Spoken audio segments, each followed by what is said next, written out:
হয়, মেঘালয়ত আমাৰ অসমৰ চালকসকলক যোৱাত বাধা আৰোপ কৰিছে পৰ্যটক চালকসকলক।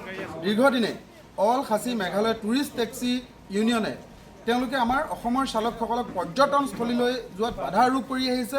যোৱা কিছুদিনৰ আগত তেওঁলোকে মেঘালয় চৰকাৰৰ বিৰুদ্ধে প্ৰতিবাদ সাব্যস্ত কৰিছে যাতে অসমৰ চালকসকলে পৰ্যটনস্থলীলৈ যোৱাত বাধা আৰোপ কৰিব লাগে। তেওঁলোকৰ এই কাণ্ড অত্যন্ত নিন্দনীয় আৰু গৰিহণাযোগ্য। চাওক, আমি তিনিখনকৈ ৰাজ্যত টেক্স দিওঁ, অসম, মেঘালয়, অৰুণাচল। মেঘালয়খন আমাৰ বিদেশ নহয়তো, মেঘালয়খন ভাৰতৰ এখন অংগৰাজ্য। গতিকে পাহাৰখনকে পৃথিৱী বুলি ভাবা এই মেঘালয় ইউনিয়নসমূহক আমি কৈছোঁ, যদি অসমৰ এজন চালকো যদি মেঘালয়ত অপদস্থ হয় তেতিয়াহ'লে তেওঁলোকৰ বাবে খানাপাৰাই হ'ব লক্ষ্মণ ৰেখা। খানাপাৰাৰ পৰা তেওঁলোকক এক কদম আগুৱাই আহিব দিয়া নহ'ব। এয়া অসম ৰাজ্যিক চালক সন্থাৰ স্থিতি স্পষ্ট। আমি স্পষ্টকৈ কৈছোঁ, আমি ধৈৰ্য ধৰি আছোঁ। আমাৰ সৰলতাটো আমাৰ দুৰ্বলতা হ'ব নোৱাৰে। আমি সন্মানীয় মুখ্যমন্ত্ৰী ডাঙৰীয়াকে এই বিষয়টো হস্তক্ষেপ কৰিবলৈ দাবী উত্থাপন কৰিছোঁ।